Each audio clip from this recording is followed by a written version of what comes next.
We're going to call the meeting of Health and Human Services for Wednesday, December 14th at 9:30. Our first thing is going to start out as public comment. Don't everybody run up front right away until we got a second to grasp this.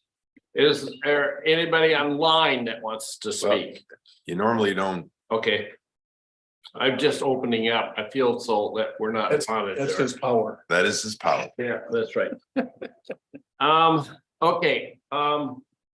We're gonna combine the both, because this is our last meeting. Could I have approval of the agenda and approval of the proposed minutes for November 9, 2022 for the Health and Human Services So Committee? moved. Support.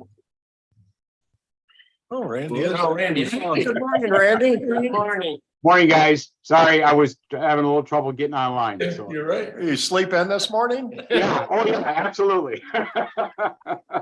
All in favor of this, by saying aye? Aye. Same sign for no. Okay, that's passed. Action items, none. Discussion items. Ottawa food update. Sierra, you are on. All right, thank you. Go ahead and share my screen here. All right, well, good morning, everyone. I'm just going to give a brief update on Ottawa Food. Just as a little recap, we're part of the health promotions team, and our priority areas are to eliminate hunger, encourage healthy eating, and support our local farmers. We have two subcommittees that meet every month to carry out these priority areas, to carry out our strategic plan. And we meet quarterly with all of our partners. And then we also have an advisory board that meets quarterly as well. So I'll just run through some of our programs. This past year, this is kind of what our funding looked like. We received $8,500 from the county. We were able to get over $10,000 in grants and over $26,000 in donations, all going towards carrying out our strategic plan. One of the things that we've been doing over the last few years is the Real Food Can campaign. This is our healthy eating campaign that utilizes really positive messaging around eating more fruits and vegetables. We give out recipe cards at farmers markets. Social services gives them out, just all sorts of different distribution points. We also have social media advertisements for Real Food Can, and we maintain the Real Food Can website and food resources just to keep encouraging Ottawa County residents to eat healthy. This past year, we did something a little bit new. The Healthy survey came back saying that migrant farm workers were experiencing really high levels of food insecurity.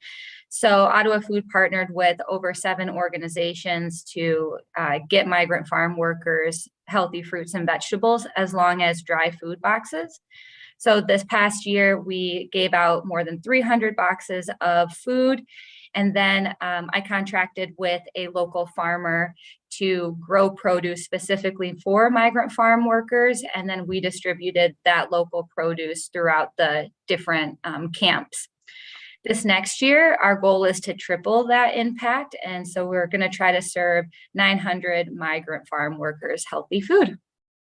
And these are just some pictures of what our efforts look like. We also steward Senior Project Fresh. This is a state program to get seniors into the farmers markets and purchasing more local fruits and vegetables. So we distributed $325 coupons to low-income seniors to purchase fresh fruits and vegetables. We also partnered with MSU Extension to provide a nutrition class. And then we got seniors a bunch of different types of cooking equipment to make that healthy eating a little bit more doable for them. Another new thing we did this year is we launched Real Food Can Connect Us. This is a monthly cultural cooking class and a free meal. Each month, we invite someone who might have recently immigrated or migrated to the United States, to Michigan, to come and give a free cooking class about how to make a meal from their country of origin. And so this past year, we featured Grenadian food, Venezuelan, Mexican, Korean, Costa Rican, Jamaican, Indian, Kenya, Colombian. And it was really fun because there were some of these meals where we had, more than 12 different nationalities all learning together. So that was really great. So we make the food together as a class, and then we open it up to the community and anyone can come to eat. So we have usually around 30 to 50 students, or 30 to 50 people come to enjoy the food, learn about the culture, and then we give the guest chef a chance to kind of be interviewed and share aspects of their migration journey and what it's like living in Ottawa County for them. We also created a food translation guide for our local food pantries. With lots of new Americans coming in, our food pantry partners let us know that they really needed help with translating items. So we created a 9-language food translation guide with photos in it so that people can accurately tell the food pantry staff that they have an allergy to a certain type of food. We can explain how to cook the food and things like that. And so that was freely distributed throughout Ottawa County. We have some annually running programs, one of which is the produce rescue program. This is also called gleaning at times.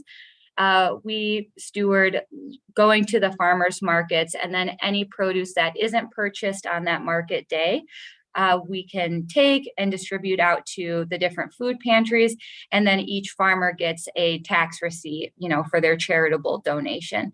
So that's something that we're really proud of this year. We were really able to amplify and get more than 34,000 pounds of food saved that would have been, thrown away or composted at the farmers market to different food pantries to families that need it.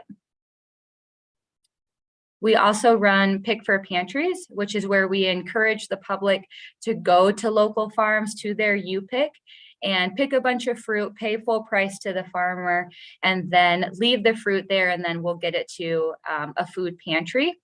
This year, this program ran a little bit differently in that we invited some elementary school summer students, like summer camp students, to go out to these different farms, and they just had a blast. The kids loved it. They would go out and, pick a lot of cherries, and then the kids themselves would go to the food pantry and deliver the fruit. And then the staff at the food pantry gave them a tour and just gave them a really nice talk about what food insecurity looks like and how important it is to get healthy foods into food pantries. So that went really well this year, and we were able to, triple our usual amount of food donated to that program. We also run a produce donation program at the farmers market. This is where we have a booth at each market, and we just encourage people who are already shopping to go purchase from the vendors and then give us some of the produce, and then we give it to families in need. We also help out a lot with the meetup and eat up sites. These are those summer meetup sites for kids experiencing food insecurity throughout the summer months. During COVID, the numbers were way higher because kids didn't have to eat on site and they could take up to 7 meals each time. But this past summer, it really changed, and they went back to kind of the normal model where they asked kids and adults to stay on the premises and eat the meal. So that's why we saw such a reduction in people served. Looking forward to this next year, we're really excited to really launch and amplify the food rescue program, which is happening because of the ARPA funds. So we're really stoked and really grateful for that. We also purchased a Charlie cart, which is a mobile cooking apparatus. So this is kind of a cooking class all-in-one deal where anybody from the community can request the cart. And then this way we can get those healthy eating cooking classes into places that don't have a commercial kitchen, such as, like low-income senior homes or schools or all sorts of different nonprofits. So we're excited for that this next year. And then we just remain to be data-driven. The most updated numbers we have is that there are still more than 25,000 food insecure Ottawa County residents. 4,950 of that are children. We know that cost remains the top barrier to eating healthy. That's why we do so much to try to get those healthy foods into food pantries. And we know that 25% of Ottawa County residents are in the ALICE population. That's that asset limited income constrained but employed population. We also know that 8 in 10 adults aren't consuming the recommended amounts of fruits and vegetables each day. That's why we keep going with our healthy eating campaign. And we know that over 66% of Ottawa County adults are overweight or obese. And I just wanted to elevate to you all today that this is just who our advisory board is. We have a member from, MSU Extension. We have Lisa Ugansky. We have 2 staff members from Community Action House, a community health worker. We have Megan Moss from Community Spoke and the Lakeshore Nonprofit Alliance. And then we have a member of Shape Corporation. So we have some corporate representation there. And that's kind of all I have for you today. I can stop sharing and would love to answer any questions if there are any. Yeah, I got a couple. During the summer and in the fall, we at least get to the farmer's market in Howell about once a week.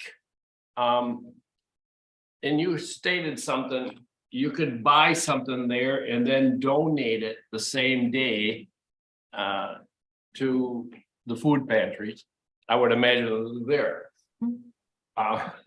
Okay, I guess I'm blind, but where is that in the Hollands Farmers Market? Where would I find that spot to drop the stuff off? So our booth is always, if you're looking, at the Civic Center, it's right next to the glass doors, and we'll have a different food pantry there each time. So a lot of times they'll put out their little banner, and then we have our Ottawa Food sign behind it. And how it works is people walk up and they get an Ottawa Food bag. They're these red tote bags, and then they go around to the vendors, purchase food, and then bring it back, and we store it in coolers and then take it to the food pantry. Okay, we always come from the north side and go in from the east side and walk, and then we return right back to that same spot. So we don't get to the front of the Civic Center. We don't even get You don't close to go there. far enough. No, we don't. You need to get more exercise. We gotta get to Bauer's Yeah, blueberries, donuts. Well, now you have a new reason to go a little bit farther down there, so you can visit our table. Okay, if you get food from the vendors, does it make a difference between Wednesday or Saturday? Is always about the same? So we do the produce donation on Wednesdays, and then on Saturdays we do the produce rescue, that gleaning. So that was just kind of the way the market masters needed to work our programs in. So you can only do the donation on Wednesdays, but then on Saturday, once everybody clears out, we have a member walk around to all the different vendors and give them a black crate. And the vendors throw in everything that they didn't sell, that they don't want to take home with them. And then we weigh it and get them a tax receipt. Okay. How many food pantries are you working with in Ottawa County? Oh gosh, I don't know the exact number, but we work with a lot. We work a lot with Community Action House, Harvest Stand Ministries, St. Vincent's, even Coopersville Cares, Jehovah Jireh, Love Your Neighbor. We have really great working relationships with all of the food pantries. We're really excited for the food rescue to launch, because then we'll have even more food to equitably distribute throughout the county. So we're hoping to develop more relationships across county. Okay, and I think that's all I have. Sarah, quick question for you. The farmers that donate produce, as well as the farmers at the farmers market that donate, do you publicly thank them? I mean, do you have like on your website, thank you for donating? Yeah, we like to do a lot of public shout outs. Some farmers are, more into the social media than others. Some are like, oh, I'm it's not my thing, but we do a lot of social media shout outs, especially to like, you know, the Vissers or folks who are donating huge amounts, but it's definitely something we'd love to make more and more public. You know, I'd love for there to be a story just about how much our local farmers are contributing to eliminating hunger in our county. Sure. And then also, do you work with like the Ottawa County Farm Bureau at all? We don't have anything currently that we're working on together. Okay. Mhm. Anybody else? Randy?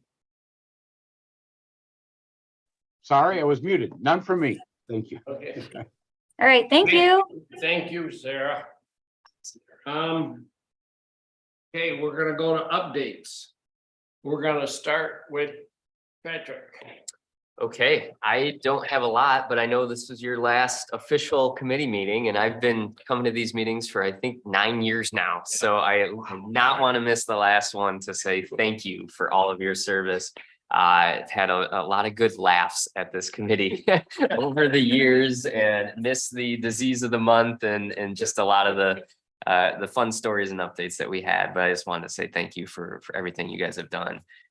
Thanks for serving on the committee and the commission, and it's been a pleasure to be at these meetings. So my 1 minute update, most of my life has been ARPA, as many of yours has been the last couple of months, and just trying to get a lot of those projects over the finish line and working behind the scenes with a lot of the folks that were putting those proposals forward. So another opportunity to just say thank you for approving those projects. I'm incredibly excited. Probably the biggest thing I've been working on in the health and human services space as of late is related to housing and affordable housing and helping with unsheltered homeless situation in Ottawa County. And so the monies that were dedicated for the revolving loan is going to be a huge step towards more affordable housing in our community. So I'm really excited about that. I wish I could make the announcement about housing next. I think last time I was here, we said that, you know, Ryan is moving on. We had decided as a board to hire a new executive director. That is happened, but is not public yet. So I think it will be public within this week. Actually, I have a board meeting this afternoon.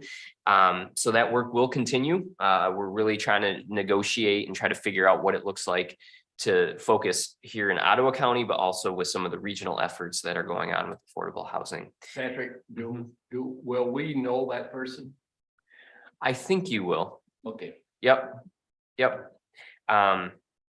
Yeah, so grateful that work will continue. And again, a lot of the good things happening through ARPA will help to spur a lot of that work. And then continuing to focus on the unsheltered homeless situation, which I know I've talked about before. There are a lot of different providers that are trying to provide solutions for that. It's a really interesting space right now. I think several of us, as we've been meeting, have really coalesced around the need to increase permanent supportive housing in Ottawa County. That really is going to be the best solution. It's also the most expensive solution, as Lynn knows very well, as they operate some permanent supportive housing through CMH. But we're continuing to try to identify ways that we can implement that. And again, I think some of the ARPA funds is one of the ways that we might be able to increase permanent supportive housing moving forward. But it's certainly a long-term solution to what feels like a very immediate need right now. So that's it for me. Those are my updates. Thank you. Affordable housing. Okay. Have you guys, maybe you've been working on that? With the other municipalities, the biggest thing I see is zoning and code rules and stuff like that. Are you working to try to, and I'm thinking of this example, it's the house, or I should say the condos, but it's houses on 16th and Central in Holland. You know, to me, that works pretty good. I mean, if someone never had a home before, and if it's a single mother or even with 2 kids, I think something like that could benefit the whole community, you know? Yeah. And I would say, I mean, that's one of I think the biggest achievements of Housing Next the last 5 years is helping with a lot of the zoning reform, particularly City of Holland, Holland Township, City of Grand Haven. There's been really good improvements. we have to, but those are 3 municipalities in, Yeah. in a county that has much more than that. So I think there's a lot more work that needs to be done on the zoning front. But I think there's been a lot of progress made as well, so. Thank you. I think that's why you saw some of the grants for affordable housing where it was, one was in City of Holland, one was in the Village of Spring Lake, just Yeah. because of the zoning Exactly. issues there. And so you're right, Al, if a township doesn't have the zoning for that, it's really hard to do. Yeah, it is. Yeah. Well, And, and the planning commissions. Yes, same way. They have to be on board. with Yeah, it, or, Right, Yep. right. You know, And again, it's slow, but there's been progress. I mean, if you look at before Housing Next, how many affordable housing projects we were approving at all in Ottawa County, it was very little compared to quite a bit of development, thousands of units in the last couple of years, and several more that are being planned right now. So, Georgetown Township, you cannot build a house without a garage. right, and those are, I mean, whether it's that or the parking, a lot of time. Yeah, Yeah, in Zealand, you can, your house has to be so wide, I wanna say, over 12 feet wide. Because if you get a manufactured home, that falls into that size, so I know there's different zonings in different cities. and a lot of those codes were designed 100 years ago, right? And they've just, Yeah. no, we just haven't updated them. So, It didn't work that long ago. yeah, sure, That's right. Yeah, so more work to be done. yep. Thank you. Lynn? Hi. Hi. Were you sleeping over there? No, just had me thinking about, housing for the people we work with is in a huge, issue. Affordable and accessible housing, truly is one of the places, and you know, the system, the people we work with, it's a bottleneck right now. It's, there's hardly any movement forward as far as new development. We've been working, we have a housing work group that meets monthly, and we've been talking to quite a bit of the people involved in that space, like Housing Next and Ryan, and some of the local developers. So we're hoping the same things with this infusion of ARPA dollars for that loan fund, that will be able to long-term find more housing options. So other things going on, I've scheduled a couple of roundtable meetings. The first one was on Monday in Holland. There's another one in January on the 19th at 5:30 at the Grand Haven office on Fulton Street. And then on February 14th at 1 o'clock, plenty of time for you to go out with your loved one to Valentine's dinner. We'll be at the Hudsonville office. So those roundtables are just, we had them in the past prior to COVID, and then we stopped. Then good turnout on Howard one? Or not? Yeah, there were, I want to say 15, 16 people in the room, and then there were 7 or 8 people on the phone. Any buddy bragging about how well mental health is run, or were there some people that were not quite so happy about? You know, it was a really good dialogue. Okay. It was good information that I truly appreciate getting from families that we serve. There were some other community partners there as well. And so it was a good dialogue. It's a way for me to hear firsthand what some of the concerns are, and hopefully put some measures, working on solutions. Yeah. So we'll see how the next couple of meetings go too. If we have to have more of them, we'll have them. I already mentioned, but along with housing, staffing is truly our biggest issue. We're having a little bit more success internal staff, but we still have positions that we simply cannot fill despite having, positions advertised for several months. One we haven't been able to fill in over a year.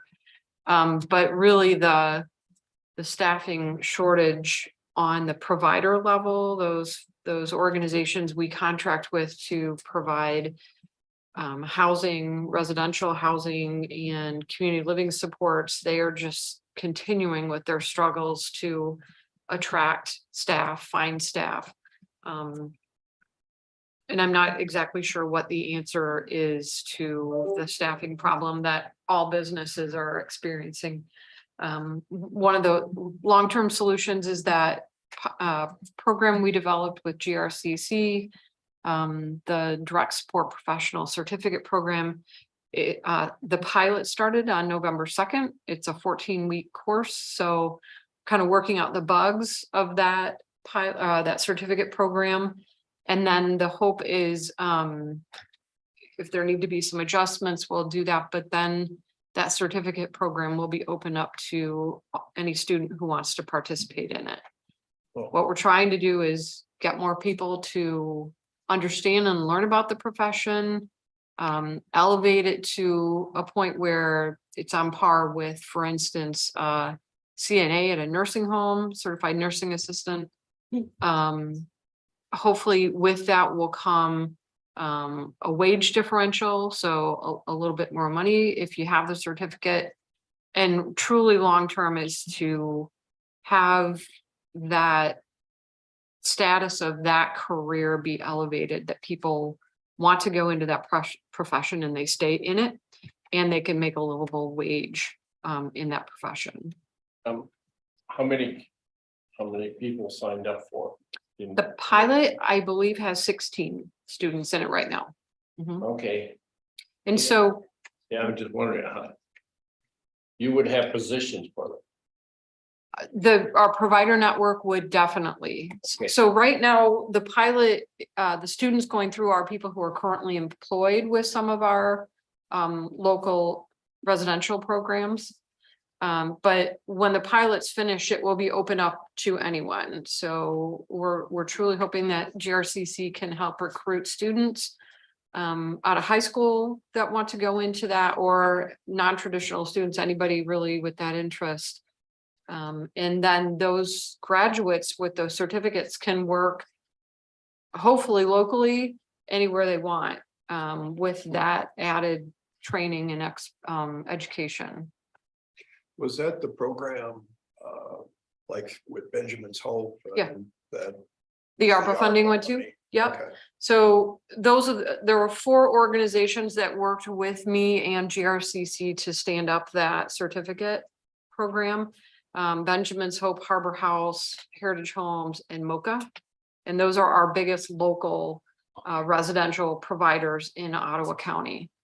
And so the ARPA funds right now, it'll help pay for the tuition for those people who are currently in the pilot, and also pay to backfill for their hours because they're in class a portion of the hours. So the dollars will also be used to help pay for the backfill of that staff going through. Good. Yep. The one last thing I wanted to update you on, I think you probably already know this, I've brought to this committee multiple times the House and Senate bills that have been floating around for the last year, and none of those bills got any traction, and obviously they're dead right now.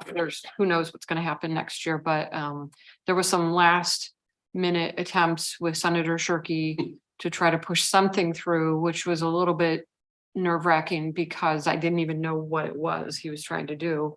And therefore, I don't know that anybody else really understood what he was trying to push forward. So it didn't pass. That's good news. But I've said this all along. It's not that we don't want to change. We want our services to be as good as they can. We're not afraid of changes as long as they're well thought out and they're truly keeping our consumers first and foremost in mind as far as how it will affect them and whether it's good for them or not. So I was just, Lynn, I was just a little surprised. And thought he had the votes. Okay, before the election.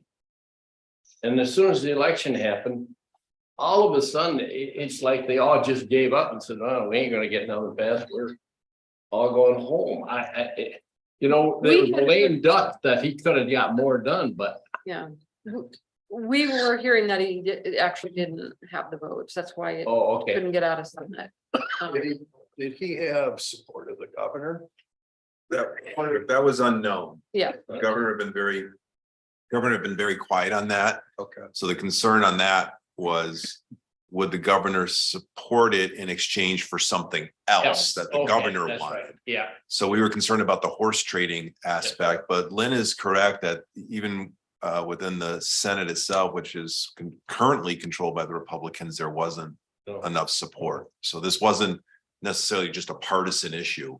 He was having trouble getting support from fellow Republicans. Well, I think because I don't want to say dragged on so long, I think his support just kept getting eroded by efforts of the local CMHs. And I think they finally had time to sit down and look at what it was gonna do. And I think people kind of finally went, that maybe isn't the right way to do it, or, I hope so. you know. Unless there's questions, that's all I have. thank you, Lynn. Jennifer, Good morning. good morning, yes. So for Community Action Agency, we just wrapped up our strategic plan for 2022. Our number one goal, not surprised, I think I mentioned it last time, is to rebrand. So one of the things we noticed is a lot of confusion with Community Action House. Happens often, so I'm looking forward to seeing what rolls out in the coming year or two with our brand. Walk for Warmth 2023 is going to be held at EV Construction. So we're changing it up this year. It's been at City on a Hill for several years in Zealand, and we wanted to get a little bit more exposure. It was also held at 8:30 in the morning, which in the winter is very, very cold. We know that that's the purpose of it, but we also want participation. That's the most important part. So it's going to be at 9:30 on Saturday, March 4th, again at EV Construction on 6th Avenue or 6th Street. And we're hoping to walk across the street at the window on the waterfront is our goal. So looking forward to that. We recently had a weatherization open house or a pre-bid conference that was held at Michigan Works a couple weeks ago. And happy to say it was successful. We're hoping to onboard up to 4 new contractors for our weatherization program, which is a big win for us because we were definitely lacking in contractors. Those RFQs are due the 19th, so there's still time. So if you happen to know any other contractors interested in working with us, we're still able to accept those. We also got a very exciting piece of news that Bradford White Water Heaters is going to donate to us 15 to 20 water heaters for our weatherization program. So really excited about that partnership. Oftentimes, even though we have a lot of grant money coming for weatherization, a lot of times we aren't able to replace water heaters for various reasons. So to be able to replace those with brand new water heaters is really, really great because a lot of times there's safety issues in the home that require us to replace those. So very exciting to have that partnership. Again, weatherization, that seems to be the theme, but I'm submitting another position request to be approved by the new board for a weatherization inspector. We need another full-time inspector to be able to keep up with all of the work that we have coming, again, triple the amount of production in the coming 5 years. So we'll definitely need some more hands on deck for that. And that's all I have. Thank you. Thank you. Any questions for Jennifer? Yes. Did you get a hold of the guys in Jenison? The contractors, did they call you? Remind me of the name. don't I can remember tell the name, you. that's my problem. Okay. I can definitely check Okay, after this. and because touch base with I you. called him, I met with a guy and he's, Oh, you did? Yeah. Okay. he was very interested, Oh, great. so he was supposed to call you the next day, don't know. Oh, when he did. interesting. I did not get a call, but maybe we can Really? connect after Okay. and figure out who that right. is. Yeah, thank you. Well, Appreciate that. I don't have much, which is ironic for me, right? Other than to say thank you for approving the ARPA funds. One of the things, as you know, from the application, is that because we focused our staff and work on COVID for that emergency response period, we lost significant amounts of revenue in the process. That ARPA allocation is really going to help close the gap. We're not completely out of the woods yet. So we're spending a lot of time right now really evaluating everything, our clients, who our clients are, where our revenue sources are falling short of where they were pre-pandemic, in hopes that we can spend the next 2 years while using the ARPA money to rebuild the organization. It's not an easy task. It's complicated, because at the same time, we're also seeing more people that have higher needs, which takes longer to serve. So we can see less people in a day. We've got waiver appointments, for example, in 2021, we had over 900, almost 1,000 vaccine waiver appointments, which in a normal year, we might have 500. We don't get any reimbursement for a waiver appointment. These are oftentimes taxing dialogues that we have people come in ready to be mad at us. Our team does a fantastic job of trying to really, de-escalate. Thank you. I couldn't think of the word. De-escalate those situations, but imagine all of a sudden almost doubling those in a Was that year. for 21 or 22? That was for 21. Okay. We're thinking that maybe a part of that was catching up because the prior year, maybe people just weren't getting it. But I think it had to do with also with the fear that people had that there was going to be a mandate for the COVID vaccine. So people were just, Okay. initiating waivers, which we were never going to mandate a vaccine. So I don't know. Okay. Do you ask them why they don't want to get a vaccine? Absolutely. And I'm not the one actually in that dialogue, but our team. Besides that microchip that you're putting in, I mean. It's absolutely not a confrontational meeting, is not intended to try to convince somebody to change their mind. It's to provide accurate, credible, science-based information about the risks and the benefits of vaccine. In the state of Michigan, as we've talked about a million times, this is a legal right that parents have. And this is we under the respect Michigan that. Public Health Code. That's This is good not, this whole information. process isn't a county policy. This is not state the law. county policy. We have to do this. And this is why it's even harder, because we don't get any reimbursement, but it's a sort of an unfunded mandate. Okay, do other counties are having? quite a few Same people- issue. Same issues. Yep. Okay, Mhm. and at one time, couple months ago, maybe. You said that the kids in school, 20% of them are unvaccinated.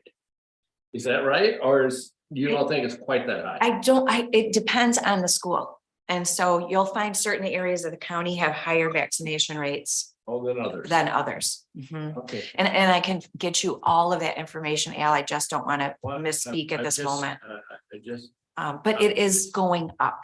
but yes, and it's not, it's Unvaccinated. nationwide too. It is absolutely. Because Mhm. now they're picking up polio bacteria in New York's. Yes. The sewage system. Mhm. And that used to be, that was gone. Right. Yeah. Well, and you look at, everything is about statistics, right? If you have 10 people that get something, and in those 10 people, if only like statistically, there's a 0.001% that it's going to be a really serious case or a fatal case of something, you're not going to see much impact on the population. But when you get big numbers, this is what we call population health. you are trying to keep it from becoming so big that then you see higher numbers of serious illness and death. We don't want that to happen. And so it's really good to have, high numbers of people vaccinated. It protects all of us. And a vaccine, isn't always 100% protection, depending on your own.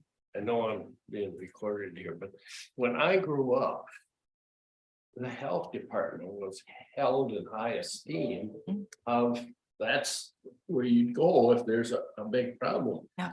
Right now I feel that anything with a little bit of control or power is looked at as being, nope. Yeah. You're being overreached on stuff. And I'm thinking, I think you're doing it for our safety. Absolutely. That is our 100% intent. And, because we are being recorded, I think it's important to note that we do respect parents' choice. Absolutely. We always have. And I think many parents have come in and been pleasantly surprised because they thought that our waiver appointment was going to be something very different than what it is. It's just an opportunity to get maybe the other side of the story from, whatever information they're getting, and then they can make informed decisions. And so anyway, the whole point of me bringing that up is we're seeing more of those. It's costing more, we're bringing in less because we're diverting some services to this. Also, when we're providing less vaccinations, we're bringing in less revenue from those appointments. Yeah. We also have seen less in some of our other clinical programs. We've seen actually more in our STD program, which is also sort of a weird remnant of COVID. We saw our sexually transmitted disease rates go up. So we've got some things to work out. We're working with John, we're working with Karen. We're doing lots of internal analysis. We just want to make sure that we have a healthy, thriving organization that is here to meet the needs of those who need the services that we provide. So Do most of the kids or parents get their shots through their doctor? absolutely. And that's what we would encourage. Okay, okay. They do, however, have to come to the health department for the waiver Per state law. per state law. Yeah. So with the 900 waiver requests that you have had in the last year, Mhm. At the end of those, do we generally then sign the request for 900 of them, or is it maybe Yes. half go, oh, you know what, maybe I'll get it? Is almost all the time those waiver requests result in getting the waiver? Okay. Most often, John, and to say that we haven't flipped people's opinions with the information that we provide, we have. But there's also an element of they may be coming in because they want to delay vaccine. So it's not always a situation where they absolutely don't want to vaccinate their child. It might just be, I don't want to vaccinate them all on the schedule, or I want to wait a year, or there could be a number of reasons. So they may just do it for a period and then they'll come in and get vaccinations later, but they're still required if they're not getting them according to the vaccine schedule, which is also not prescribed by us. This is all way outside of the scope of what we do. But again, we respect the parents' choice, and we respect the rule of law, which is, just what we're doing here. Lisa, is the waiver like a once and done? No, Okay. there are certain provisions, and geez, Joe, I don't, it's like if you switch schools, for example, you have to come in, and then there's certain grade level requirements. Okay. So if you're flipping So from like if- elementary if- school to junior high, then I think you have to Like get an another one. infant, if you wait. Infant, Mhm. so when they're ready to go to school, they're gonna need another waiver. Right. And the infants, and Gwen could probably speak to this. I don't believe you only need a waiver if you're sending your child to school without vaccine, because this Okay. is also part of Okay. the Is that for all requirement to schools? go to school, all schools. Regardless of parochial. Yeah, it's all schools, Okay, all schools. okay. Mhm. So when you're 0 to 5, you wouldn't have to have that unless you're going to a school, like could be preschool or Head Start program or something like that. Okay. Did I get that right, Dr. G? Okay. Good. Other than that, Also, thank you for the appointment of Addie Hambley, I guess she's still the environmental health manager. But for those of you, Patrick, I don't know if you heard, but the board appointed Addie to the health officer position, so she will be stepping into that role. Based on some other provisions, background checks, state approval and appointment and some other things. She's done a great job in the environmental health space, and I think that she will continue to serve Ottawa County well. And How long does it take for the state approval? they usually say 2 to 3 weeks, Okay, so okay. could be before the end of the year. So or just conceivably, after. we could Yeah. get the approval. before the Absolutely. end of the year. Okay. Does she come in front of the board again? John? No. No. The board approved hiring her contingent on board approval, which happened. Yep.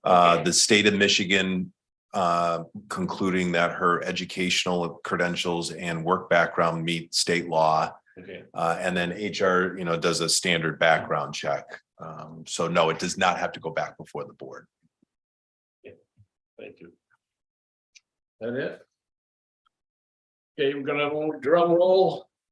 Because we don't have Dr. Heidel, but we got Dr. Gwynn, Okay. and we are hoping for the last disease of the year. Well, I decided I Oh, would, you're on mute. Go ahead. I'm mute. no, you should be good. I'm on, can you hear me now? Yeah. Yeah. Okay, all right. Well, with this being holiday time and gift giving being my love language, I decided to bring you not one, but 3 diseases of the month. But you've probably heard about the word, the triple-demic, which is not even a word, but media and social media like to make up new words, right? And that is a word that people are using to describe right now the triple threat of COVID, flu, and RSV that are circulating. And I know last month, because of technical difficulties, I wasn't able to update you, but I know Lisa pinch hitted for me and talked a little bit about RSV. But I wanted to just touch on it just a little bit. This morning, I was on my way in and I was talking with various family members who are experiencing the crud at this time of year. And I was actually singing to myself. I changed the words to blue Christmas to flu Christmas, because I really think that's unfortunately what a lot of families are going to be facing, including my own. So I just wanted to reemphasize that it's not too late to get flu shots. And we're really just trying to educate families and communities about things they can do to keep themselves healthy and to keep their loved ones healthy. So flu shots to prevent severe sickness from influenza. The bivalent COVID booster, we're still not seeing as many people get that for some reason. I think a lot of people are just sick of it and not wanting to get more shots, but really, especially in folks that are age 65 and older, that bivalent booster is really, really important to help protect against severe sickness from COVID-19. And then the third one of the triple-demic is RSV, which unfortunately there is not a vaccine available for. And we typically think of it as a disease of little kids, but it can also be very, very dangerous in older folks too. And we are starting to see some change in which disease is winning right now, or I guess losing, depending on how you look at it.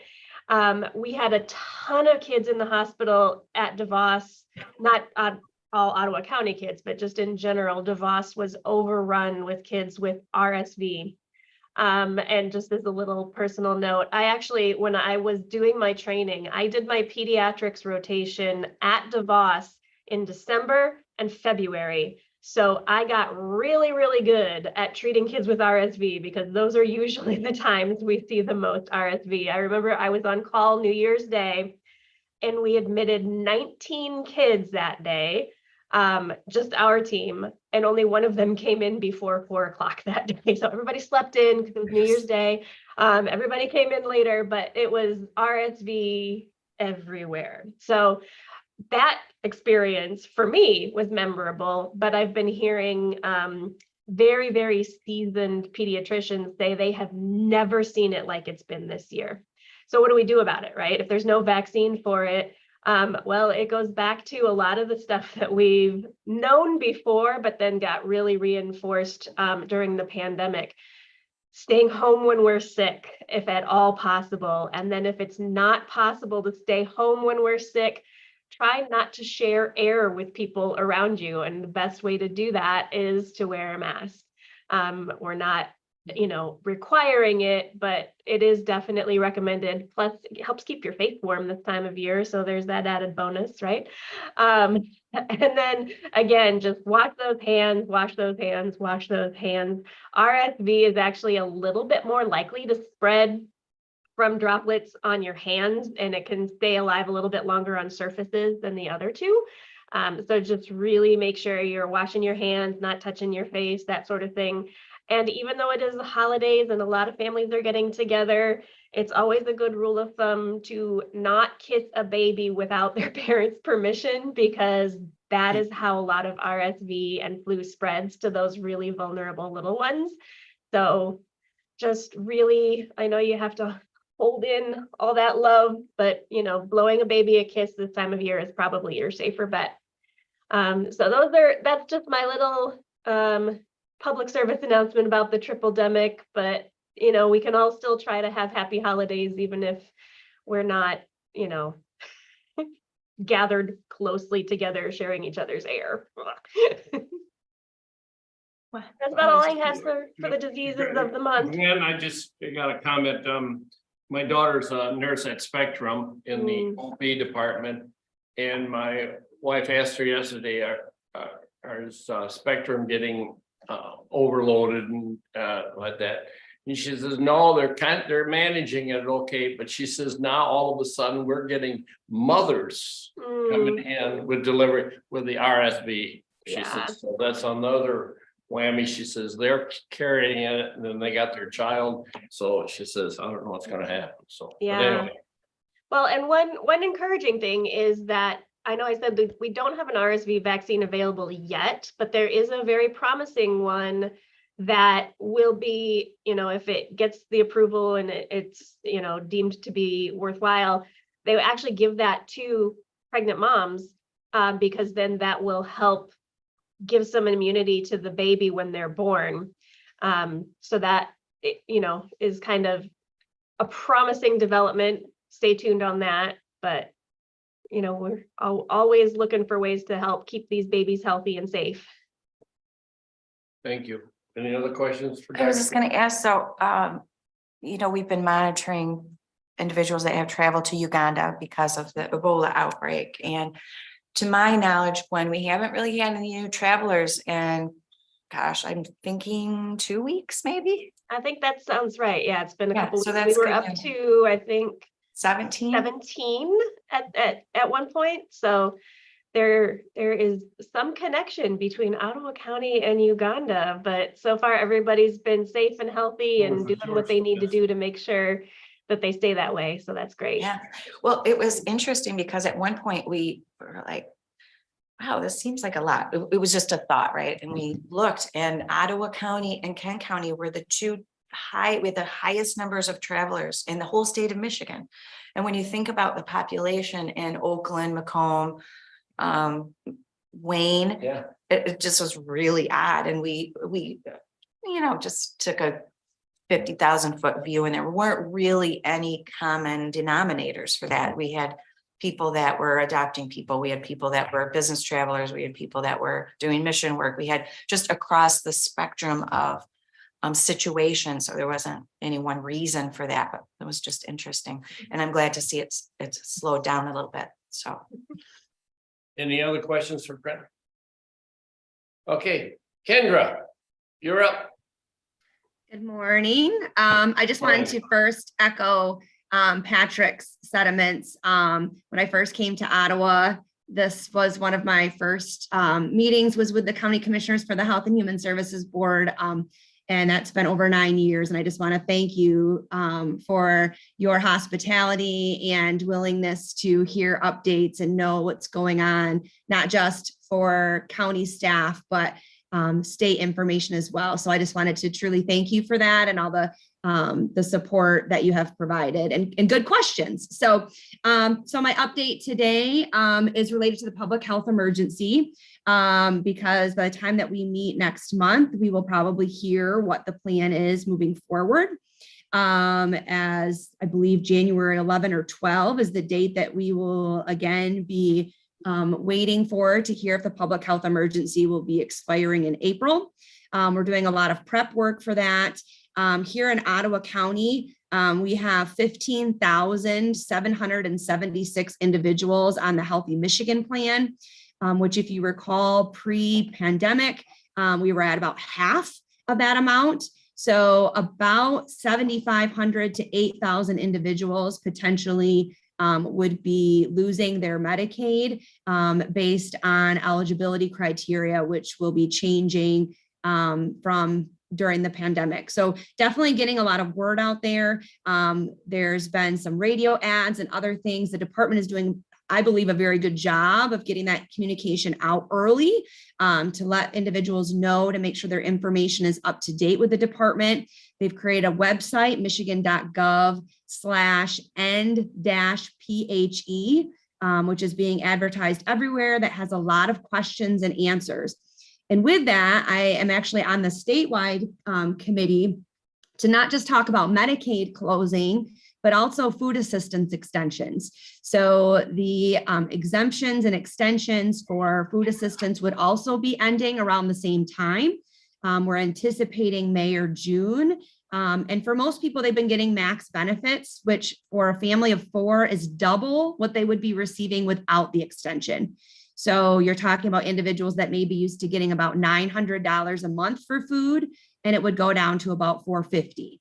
So it's a pretty significant impact, not just to the families we serve, but also think about the grocery stores. They'll be changing potentially how much they're putting on their shelves if people cannot afford the food that they're purchasing currently.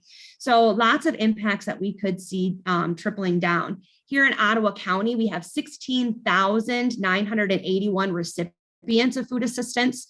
And you're talking over $4 million is brought into Ottawa County alone for food assistance. So it's going to be a significant impact for those families, especially those that started food assistance during COVID and didn't know what their amount would be if they were to be taken off the extensions. So again, some more education, communication going out to the community to provide information.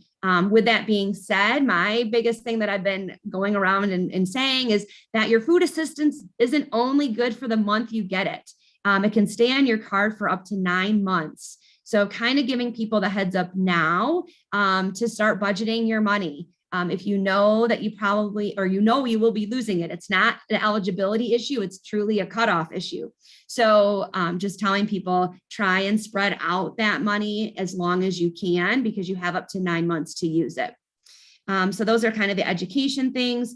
On the positive side, we did enhance our Pathways to Potential program, and we are now back at Great Lakes Elementary, which is great news for us. So we continue to expand that program. Let's see. Oh, and then in relation to what Patrick brought up related to homelessness, I had shared with John a couple of weeks ago in an email, the increase that we're seeing as well related to homeless population in Ottawa County. On our application, there's a question that says, are you homeless and don't have a permanent place to stay? In March, we ran that number and we had 268 individuals that marked that yes. As of November 17th, we had 1,493 individuals mark that question. So we're talking about a 5-time increase from March to November. So definitely something that, we are attempting to do what we can on our end with supplemental emergency relief.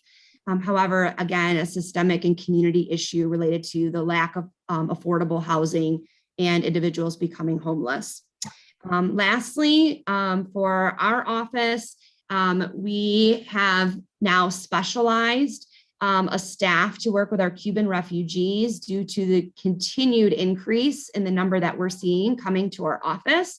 I personally have to sign every single Social Security number request, and I get a lot. And so we have specialized that, and the individual is here and available in the lobby to speak with those individuals in Spanish. So I'm glad to see that it's a welcoming community as we're seeing many individuals coming here, and we're able to provide that extra support with a Spanish speaking staff. So those are my updates. Not sure if you have any questions.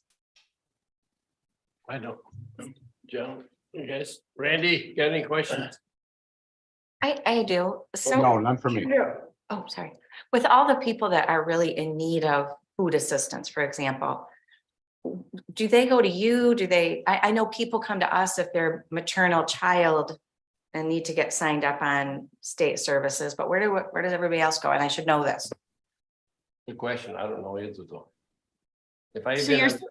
Yeah, like what if Al all of a sudden needed to sign up for food assistance? Where would I go?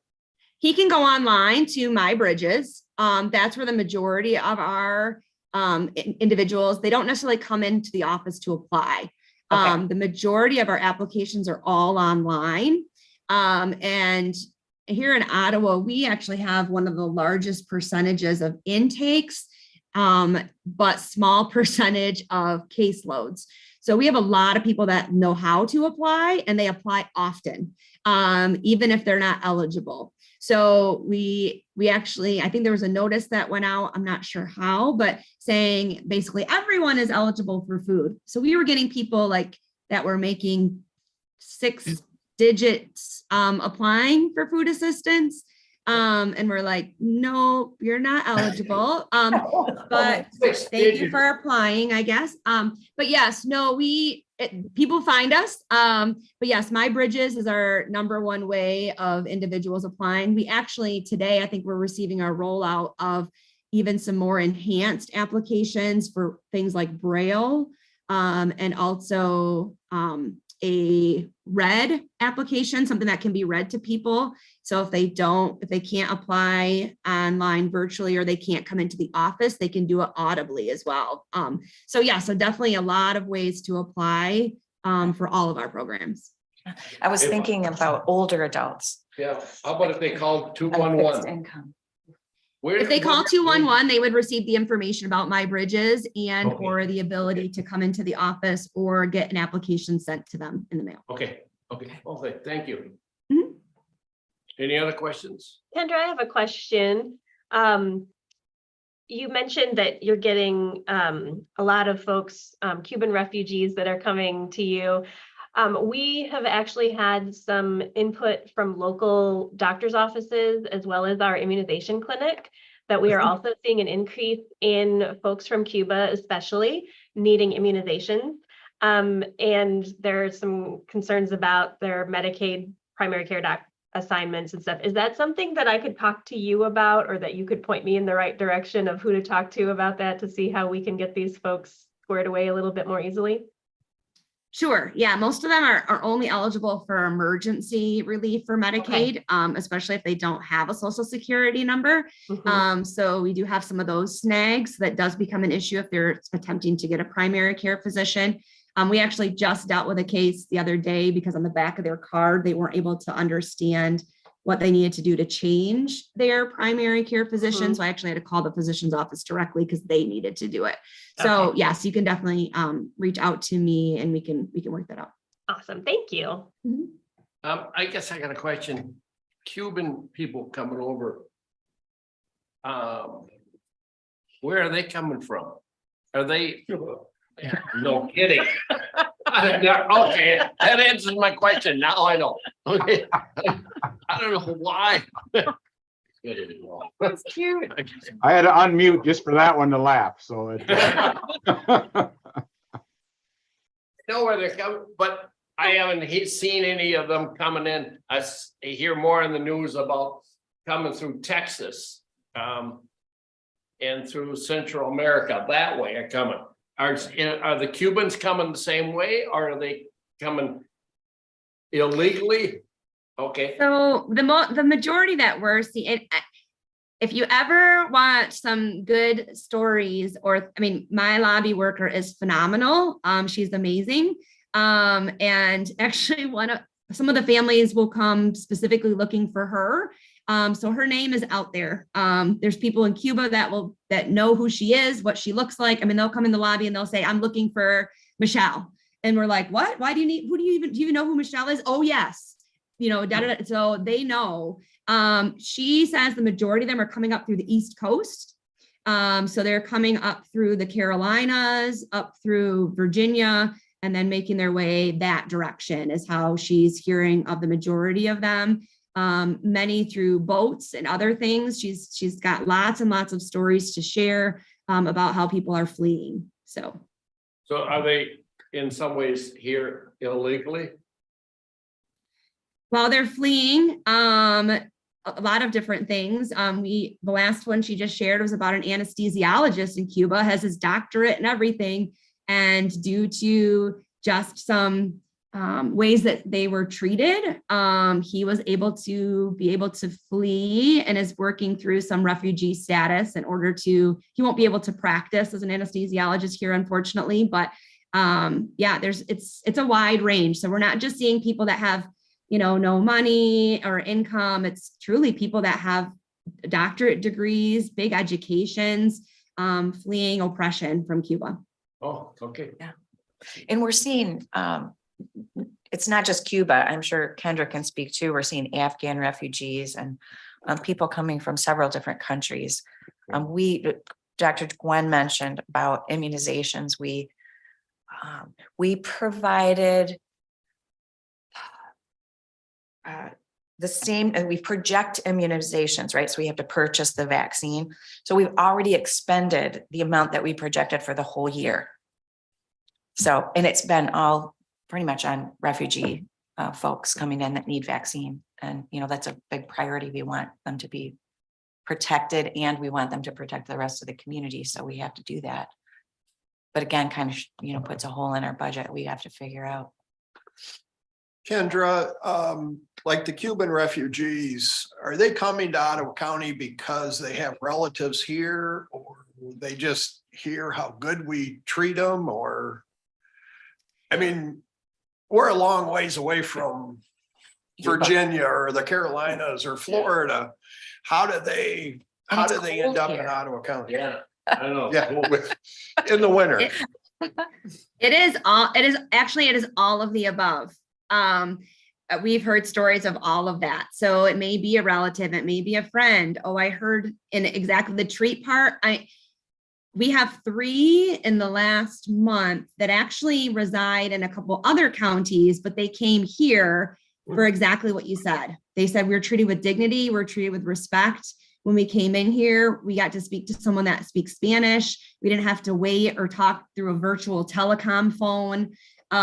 We had someone that drove 3 hours actually just to meet with our staff here. So, and unfortunately we can't do much with that. We can help them apply, but we can't even determine their eligibility because it's based on your residency. So we did have to, you know, work out some snags, but so yes, I think that you're correct. It's actually all of the above. Thank you. Well, okay. Thank you. Any other questions? Okay. I'm looking at the agenda and I guess public comment. Yeah.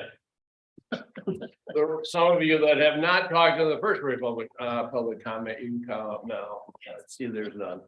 Okay, we are adjourned. Thank you. Thank you, everybody. Merry Christmas. Yeah, you Merry too, Christmas Randy. to you. Okay.